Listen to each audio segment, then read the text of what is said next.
जी बेटा, अब हम अपना अगला काम जो है वो इस नोटबुक पे करेंगे। और इस नोटबुक पे आज हमारा उर्दू की जो नोटबुक है इस पे हमने काम करना है। और इस पे आज हमारा क्या काम है जी, ये देखें। ऐसे ही आपने इस सफ़े को सबसे पहले तो आपने इसको ऐसे ही तैयार करना है, ठीक है बेटा। और इसको तैयार करने के बाद आपने सबसे पहले आज की तारीख 23 जनवरी 21 घर का काम। और इस सफ़े पे आपका अन्वान है आज हमारा अलिमद आ के अल्फाज लिखिए, ठीक है।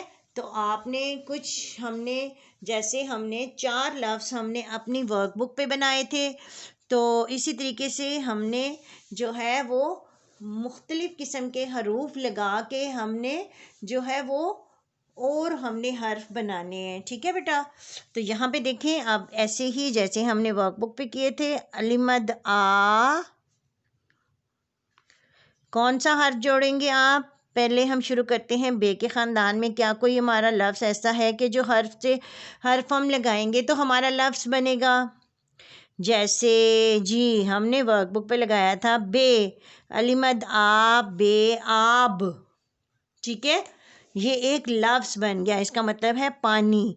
फिर अलिमद आ और बे के बाद पे लगता है और वो एक लफ्ज़ बन जाएगा अलिमद आ पे आप, ठीक है।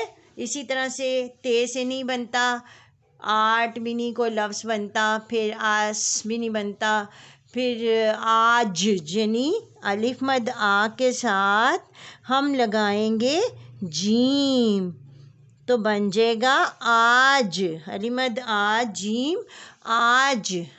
अच्छा जी, और क्या बन सकता है? अलिमत दा के साथ चे लगाएंगे तो नहीं बनता। अलिमत दा के साथ ये जो हलवा वाला है ये इसको लगाएंगे तो कोई लफ्ज़ बनेगा नहीं। अच्छा, खे को भी लगाने से नहीं बनेगा। फिर इसके साथ हम अलिमत आ रे आर, ठीक है। अलिमद आड़े आड़, हम यहाँ पे अड़े लगा देते हैं, आड़,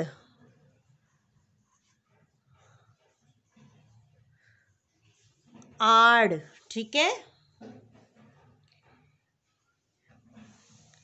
आड़ का मतलब होता है, आड़ एक लफ्ज़ है और इसका मतलब आपको पता है क्या होता है? आड़ का मतलब होता है कि किसी चीज़ के पीछे, यानी किसी चीज़ की आड़ में छुप जाना, ठीक है। यानी किसी चीज़ के पीछे आपने छुप जाना, छुप जाएं, ठीक है। आड़ में, आड़ एक लफ्ज़ है, अलिमद आड़ ए आड़। इसके बाद आप क्या जोड़ सकते हैं? अलिमद आ सीन आस, ये भी मैंने आपको बताया। आस, आस किसको कहते हैं? उम्मीद को, ठीक है।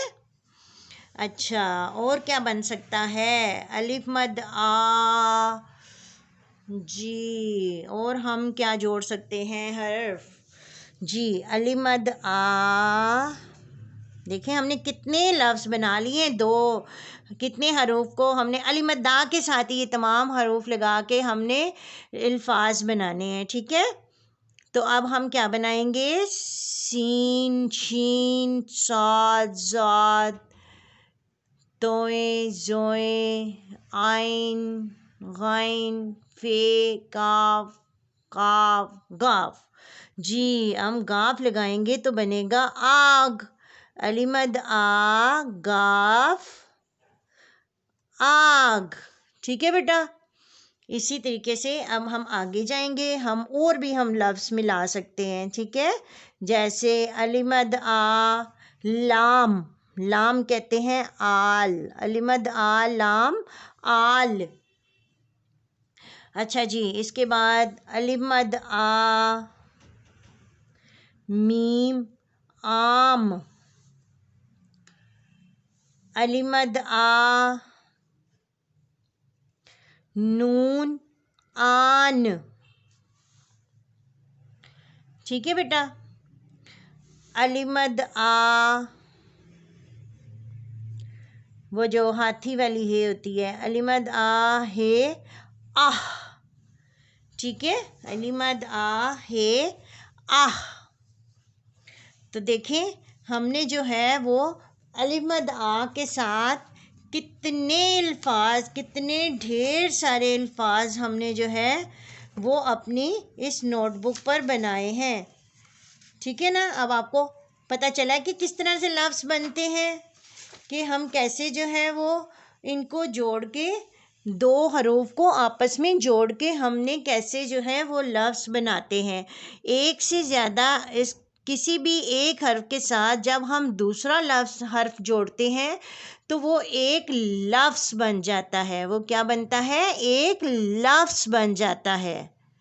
ठीक है बेटा, ये आपने याद रखना है कि ये जब भी हम किसी भी एक हर्फ के साथ, कोई भी एक हर्फ अगर है और उसके साथ जब हम दूसरा हर्फ जोड़ते हैं तो वो एक लफ्ज़ बन जाता है। ठीक है बेटा। और फिर जो एक से ज़्यादा ये जो लफ्ज़ लिखे हैं ना हमने, ये एक से ज़्यादा लफ्ज़ लिखे हैं ना, तो इसका मतलब है कि ये एक से ज़्यादा जो लफ्ज़ होते हैं उनको क्या कहते हैं? अल्फाज। ठीक है, ये 1 2 3 4 5 6 7 8 9 10, हमने यहाँ पे आज एक से लेके हमने 10 अल्फाज बनाए हैं अलिफ मद दा के साथ। ठीक है, तो आपको अब पता चल गया कि लफ्ज़ कैसे बनते हैं। किसी भी हर्फ के साथ जब हम दूसरा हर्फ जोड़ते हैं तो वो एक लफ्ज़ बन जाता है। और जब एक से ज़्यादा लफ्ज़ हम लिखते हैं तो वो हम ये तो नहीं बोलते ना सब लफ्ज़ हैं लफ्ज़, ये क्या हो जाते हैं? एक से ज़्यादा अल्फाज हो जाते हैं। एक से ज़्यादा जो लफ्ज़ होते हैं वो क्या बन जाते हैं? अल्फाज बन जाते हैं। ठीक है बेटा। तो अब आपको ये अच्छी तरह समझ आ गई है ना। अब आपने क्या करना है, ये जो तमाम अल्फाज हैं अलिफ मद दा के, इनको आपने, इनकी बहुत ढेर सारी मश्क आपने बार बार करनी है, अपने रफ रजिस्टर पे करनी है। इसको आपने इनको पढ़ना भी है और इन अल्फाज को आपने इमलाक के तौर पर आपने अच्छी तरह इनको याद करना है और उसको आपने रफ रजिस्टर पे आपने कम अज़ कम 5 से 6 मरतबा आपने ये अल्फाज आपने ख़ुद लिखने हैं। ठीक है, ज़बानी। तो इसके साथ ही मैं आपसे इजाज़त चाहती हूँ। अल्लाह हाफिज़।